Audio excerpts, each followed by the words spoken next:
Hello there, Gents and Wars here. In this video I'm going to show you how you can play any tabletop role-playing games you like by yourself without a group at your own agenda. Why? Well, in my previous videos I tried to do this a few times, but it wasn't great. I was lacking examples and it was too abstract. That's the feedback I got, so thank you for that, because in this video we're going to do it with clear examples and very pragmatically. And we're also going to discuss some of the points of playing solo role-playing games. So even if you're an experienced player in this video, you're gonna learn a lot. Let's get going. But before we get going, why do we play tabletop role-playing games by ourselves? Well, for starters, we might not have a group or might not want to organize a group or play in groups. We might want to explore storytelling, our imagination, creative worlds. We might want to explore or deepen story elements that we never thought of with players, with our own characters. Maybe we can or want to play those tabletop role-playing games you have on your shelf that there aren't groups for, those indie role-playing systems that are so cool and have such an amazing artwork. So, whether you want to do it or not, it's just a different hobby, right? And the good thing about it is that you can play, stop, start, resume whenever you want and like to, and you can write it down, journal it or record it like I do, and have amazing stories to share. Try those different systems. Think differently, practice GMing. Maybe you want to practice your creativity, your storytelling skills. Maybe you want to practice voice acting in a fun way. All of these reasons, and probably there are many, many more. And it's not also about convincing you. You can play video games if you prefer, or writing a novel if you like it. It's just another hobby. So I just wanted to cover that a little bit here, and I hope that clears up some of the possible ideas. Before we get going, let's discuss a little bit what is a Game Master emulator, why do we need one, and if we need one.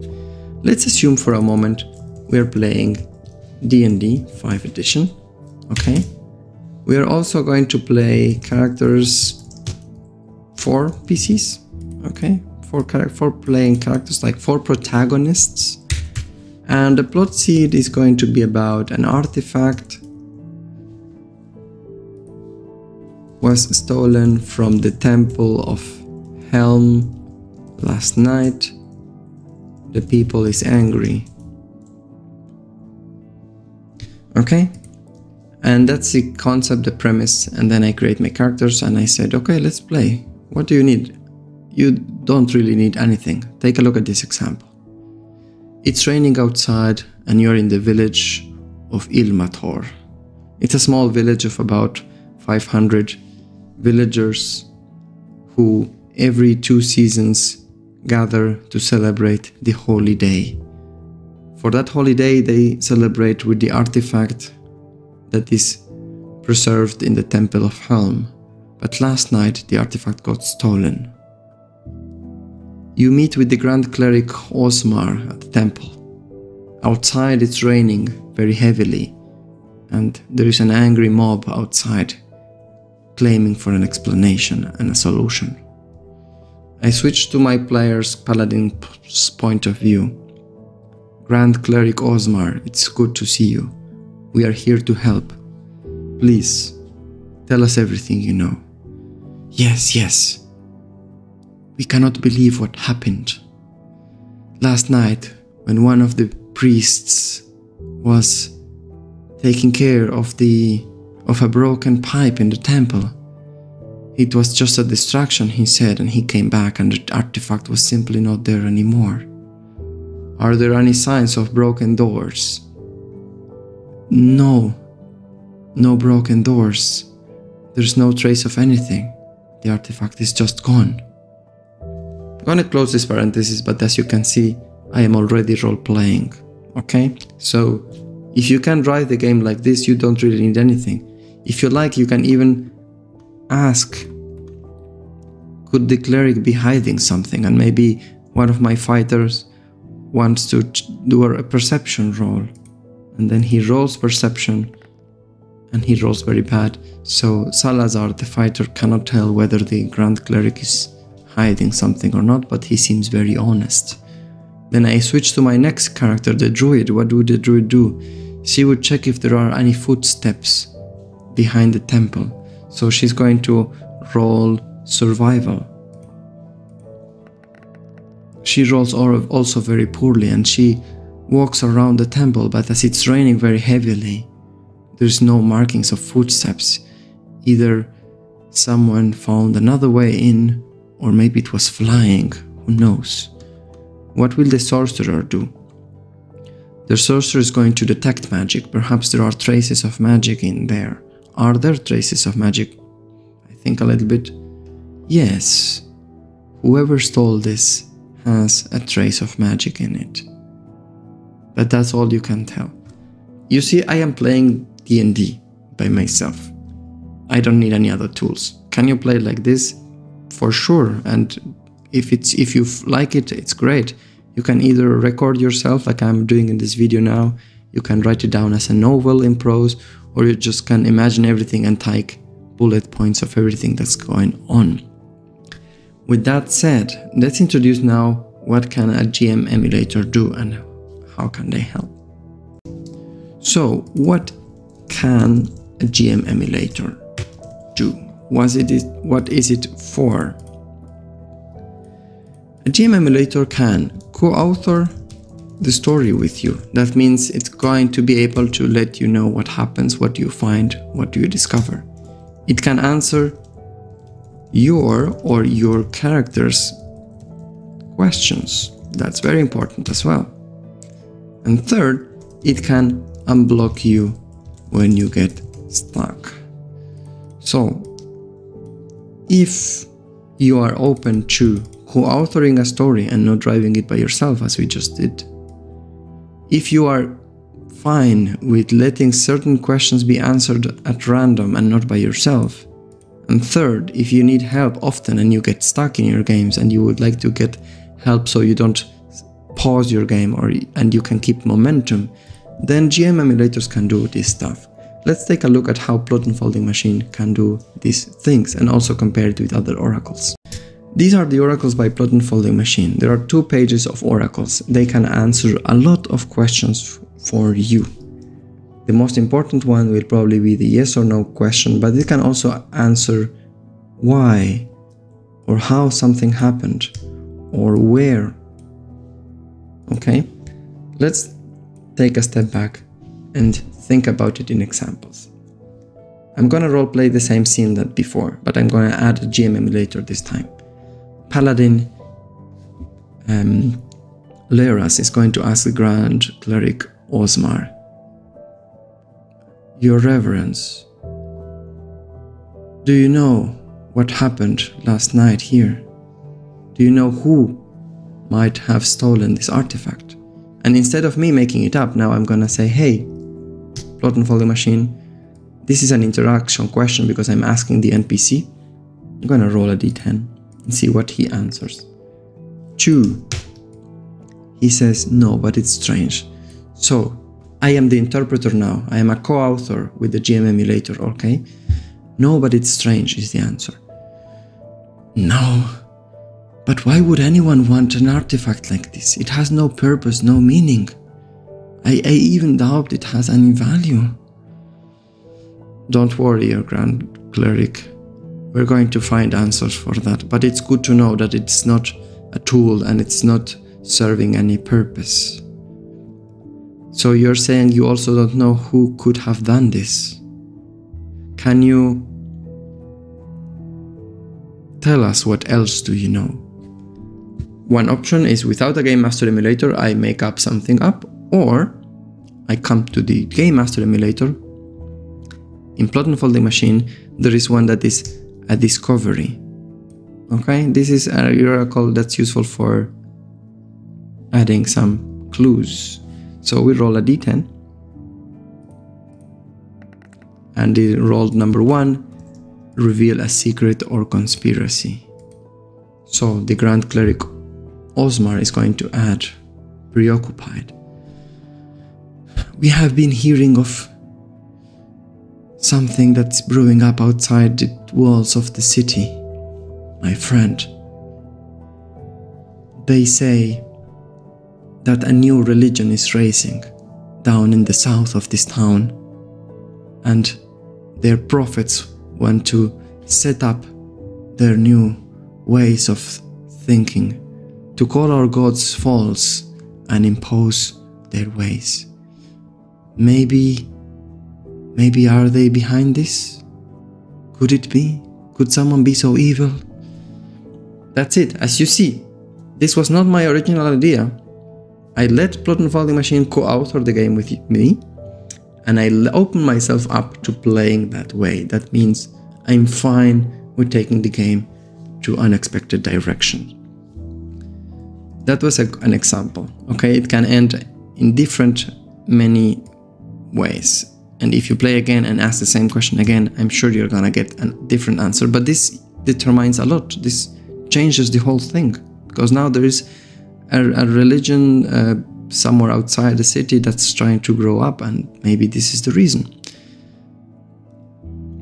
Now, how much should you ask these oracles, right? So do not ask that much. So don't ask, is it raining? Is it muddy? Is the temple, I don't know, illuminated? Is the Grand Cleric angry? Is he really lying? You could ask all of these questions, but you will probably spend a lot of time dice rolling. So find a balance. Find a balance of being the author of your game, of saying, yes, the temple is like this. This is what the oracle, the cleric says. And leave a small but important or relevant point to Plot and Folding Machine.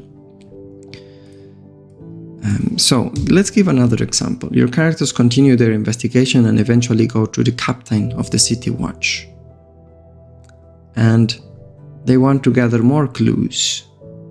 And we want to ask first, when we are setting up the scene, what is the captain doing today? I don't know, just to give an example. So I'm gonna roll in the activity table.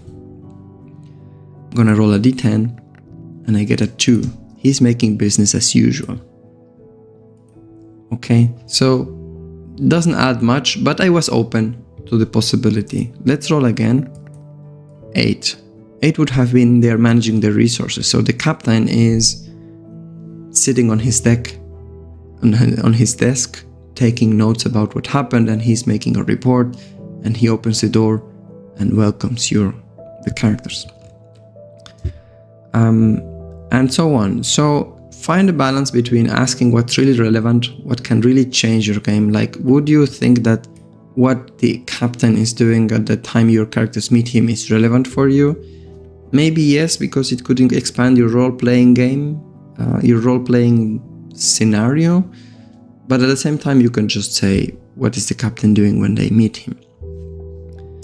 Now, with those examples in place, I'll leave you to explore that aspect. And I'm interested in, guys, how you think about Game Master emulators.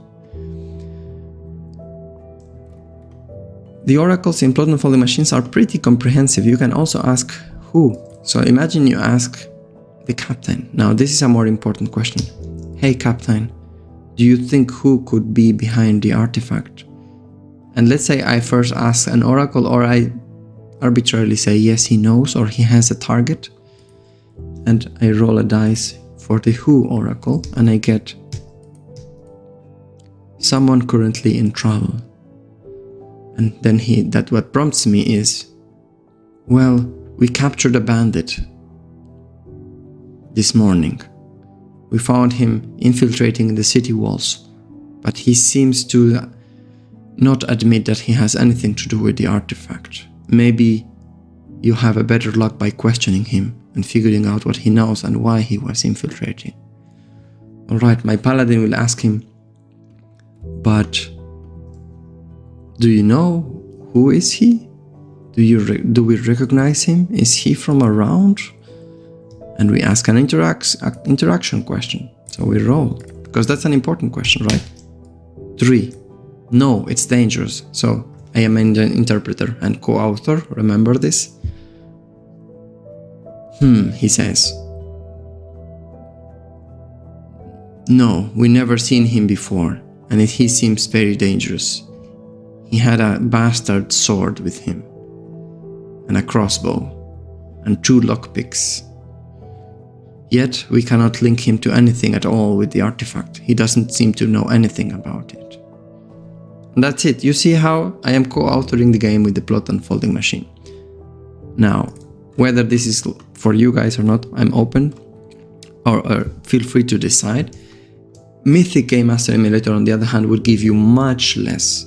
I'm not saying it's better or worse. Actually, if you like strong authorship on your game, Mythic will work better, because Mythic will just give you a few words and then you make up whatever you want with them, usually self-indulging what you were thinking about the game, your expectation about the game. And plot unfolding machine is going to be more concrete, like he's gonna say it's more dangerous or someone is in trouble, things that are more concrete in co-authoring terms. I hope you guys are enjoying this and finding it useful. Let's see how plot unfolding machine helps you structure your game. So to play by yourself, now that we say, okay, I like the idea of Game Master Emulator, I would like it to help me further co-author this game. Let's take a look at how you deal with uncertainty. And that's what the plot sheet is about. Dealing with uncertainty. This is the big question. How do we deal with the unknown? Let's say we go deeper in the adventure and our characters find, or one of the clues leads them to a cave. And this cave is full of wolves. And I don't know, one of the reasons this cave is important is these bandits that are infiltrating the town or the village are using this cave as a tunnel. So cave full of wolves being used by bandits to infiltrate the village. Okay, this is just some context for you to follow the thinking process. Now, and our characters eventually go to this cave, and they enter the cave from one of the entrances. There are three ways you play. First, as we said before, full authorship. This is called free-form role-playing in plot unfolding machine. That means you guys decide what you find in the cave.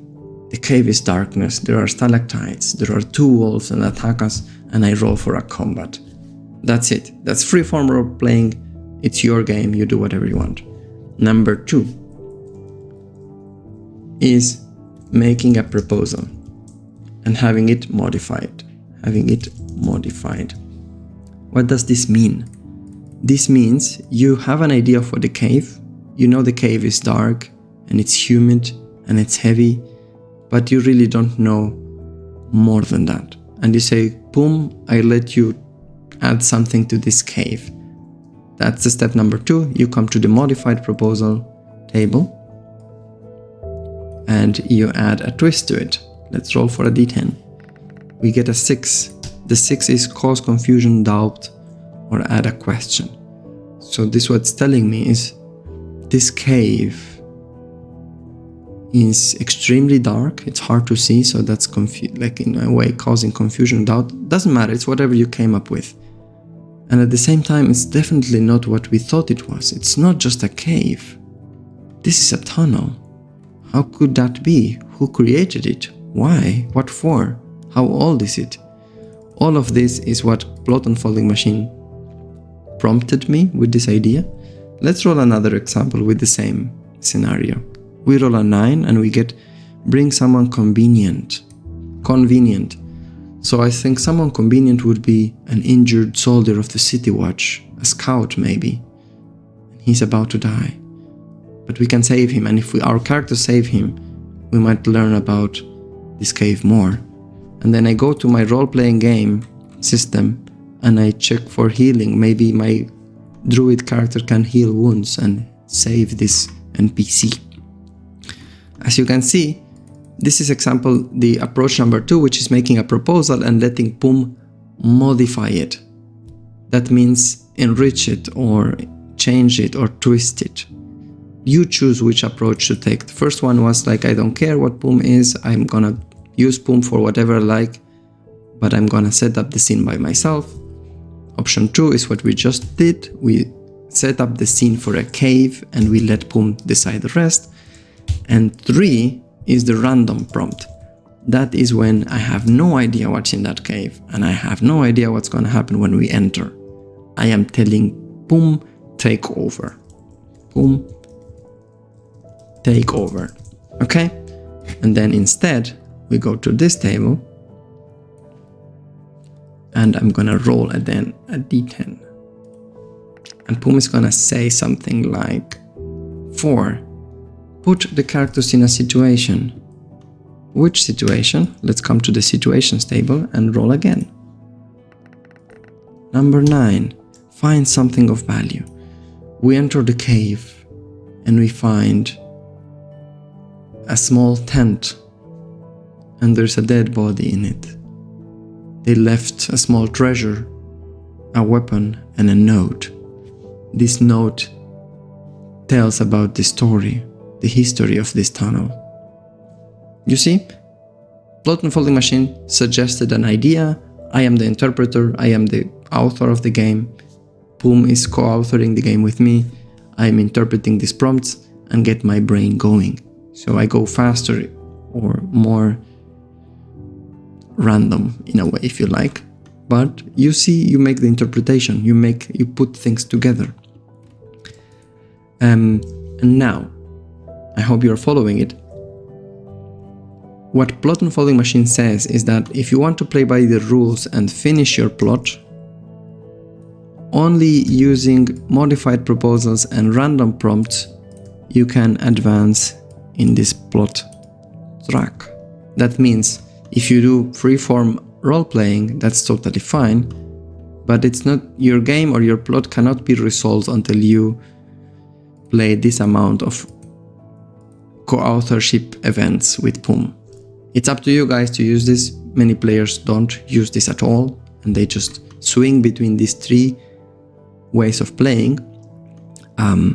But if you like to play by the rules of Plot Unfolding Machine, you use the plot track, and the plot track only advances when you introduce co-authoring elements in your game. And last but not least, what Plot Unfolding Machine has is the plot notes. The plot notes is a way for you to prepare your game in a way that it remains within your expectation of a game.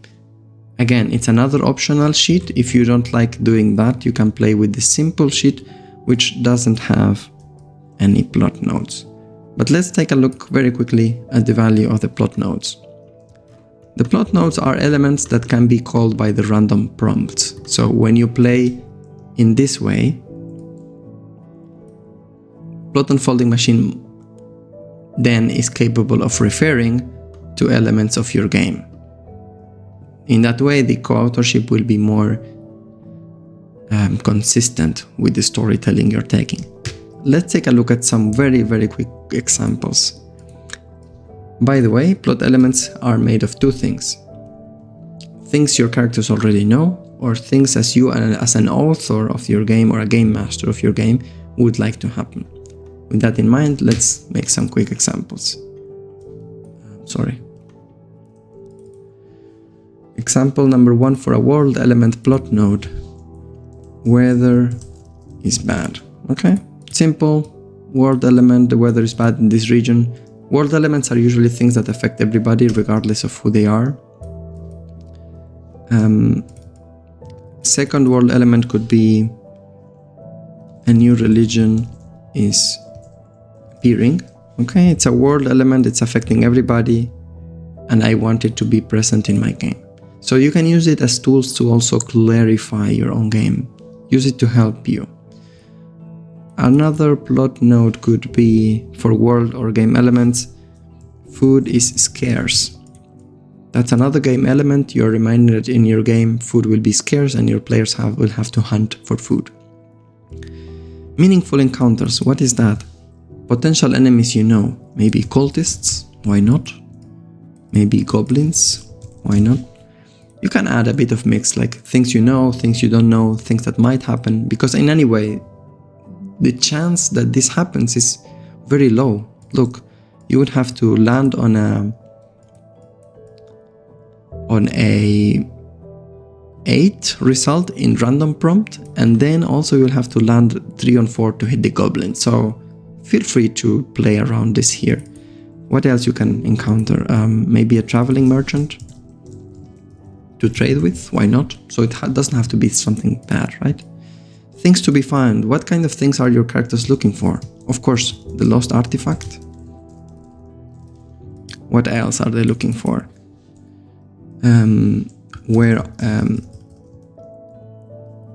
The location of the cultists. Why not? We are also looking for a powerful crossbow.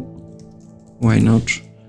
Just like that. Just throw ideas. It's for you. It's to help you, not to get you blocked. So don't overcomplicate it. Pending questions. That is who stole the artifact. Why did they do it? Why did the City Watch overlook this? Maybe the City Watch is involved. Maybe they are also potential candidates. And that's it. So this way, when you roll a random prompt, you might also end up in these plot notes. Guys, I hope this was helpful. Because with this, you can just get any game, role-playing game you like and play. Doesn't have to be plot unfolding machine if you don't like this mechanical elements. It's how I play, but you can go and play Mythic. Mythic works differently. Mythic asks you to set up scenes and then you check whether they are as you expect them to be or not, which is a different mindset.